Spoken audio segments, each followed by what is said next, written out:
Després d'aquest repàs dels temes més destacats del dia, arriba el temps de l'entrevista. Avui el nostre convidat és Enric Morera, secretari general del Bloc, al que donem la benvinguda. Senyor Morera, molt bon dia. Hola, molt bon dia.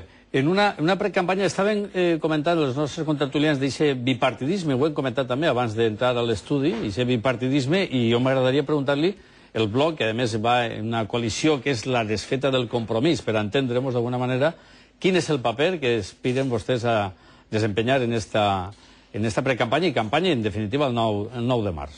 És un paper molt clar, és el vot valencià. És una força valenciana que defèn els nostres interessos sense demagoges, sense falses victimismes, i per tant és l'única opció valenciana que es presenta a aquestes eleccions davant un bipartidisme, el del PP i el PSOE, que tant de mal mos ha fet a la nostra comunitat i al conjunt dels valencians. I només cal veure que els valencians estem a la cua d'Espanya en renta. Això no és el Levante feliç.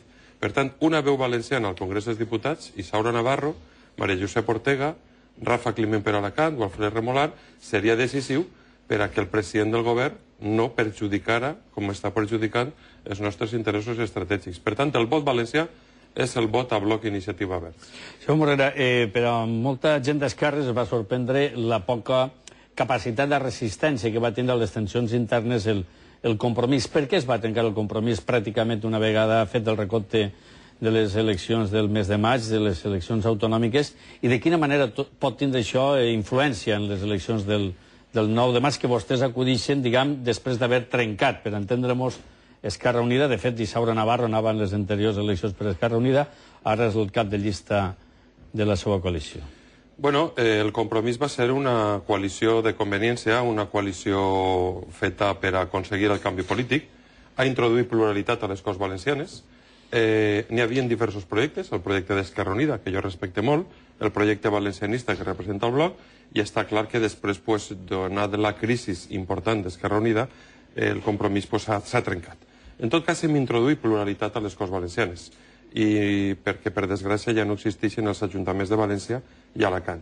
El valencianisme està en les Corts Valencianes i el que estem fent és sumar tots aquells que volem treballar des de la valencianitat, des dels que som d'ací, treballar per dotar al nostre poble d'un instrument polític. Hem sumat tots aquells que van creure en el compromís i els hem sumat en aquesta coalició, que és l'única que representa els interessos valencians al Congrés de Diputats. Perquè Isaura Navarro ha fet un bon treball.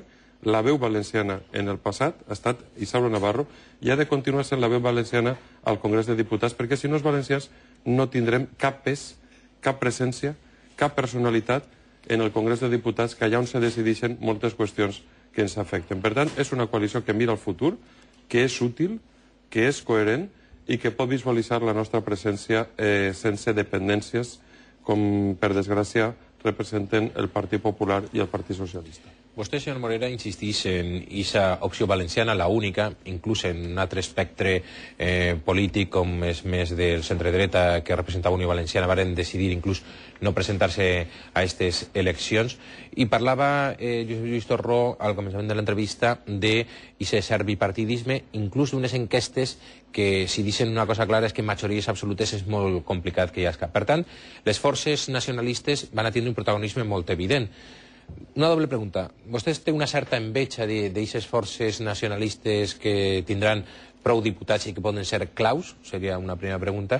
I la segona, en cas de que Isaura Navarro, per exemple, obtinguera l'escó, les enquestes diuen que està molt complicat, però en aquesta hipòtesi i que el seu vot fora necessari en favor del senyor Zapatero o del senyor Rajoy, per a qui seria? Bueno, jo sí que tinc enveja d'altres comunitats autònomes que tenen presència al Congrés de Diputats. Les històriques, com Catalunya, com el País Basc, però les recents, com Aragó, com Canàries, com Galícia. I hem de dir que en el lío i la crispació del PP i del PSOE, si no estiguérem en la Unió Europea, la inflació ja estaria al 14, 15 o 16%. Són dos forces irresponsables de crispació i de conflicte, i així els valencians ho sabem molt bé. En comptes d'arreglar els nostres problemes, s'han dedicat a barallar-se. En aquest sentit, nosaltres tenim esperances i estem confiats, per primera volta en la nostra història apareguem en l'enquesta del CIS, de ser la veu valenciana al Congrés dels Diputats. I en aquest sentit, Isaura Navarro, decidiríem en conjunt de la coalició a quin grup, el grup que més tinguérem la possibilitat d'alçar una veu valenciana al Congrés de Diputats, i per tant el nostre objectiu és que els valencians siguin visibles estiguem al Congrés de Diputats i crec que estem encetant el camí que ens dura això. El que tenen altres comunitats autònomes, que en definitiva sí, el pròxim president del govern, si és Zapatero, com indiquen totes les enquestes que pot ser, si ha de negociar amb algú temes que afecten al nostre poble, que ho tinga que negociar en la força dels vots que representaria una coalició. Una cosa molt curta, i deixa passa als meus companys. Vostès denuncien constantment i quasi dona la impressió que claven un mateix pla al PSOE i al PP, però per altra banda, vostès, la procedència i jo crec que la realitat estan molt vinculats a l'esquerra. M'agradaria, per tant, un poquet que explicara aquesta situació, no? Perquè el missatge constantment, vostè ho acaba d'explicitar, és el PP i el PSOE és un poquet el mateix, etc. Però en aquest cas el vot podia ser indistintament. Jo per això incidís en la pregunta. En els temes essencials que ens afecten com a valencians, i acaba de presentar una proposició no de llei per a contrarrestar la del Partit Popular d'Esteban González Pons, PP i PSOE són el mateix. Mos han furtat l'aigua del riu Xúquer, PP i PSOE, en el pacte de la conca del Xúquer. Mos han privat de tenir una policia autonòmica i, per tant, no podem actuar en seguretat. No volen un sistema de finançament just per als valencians. No volen. I, per tant, estem perjudicats respecte al finançament. I en el tema de l'alta velocitat, que no és AVE, mos han destrossat l'horta. Volem un compromís ferm de que l'alta velocitat no va destrossar l'horta com ha destrossat l'horta sud. Que l'AVE siga soterrat i que tinga tots els requisits ambientals.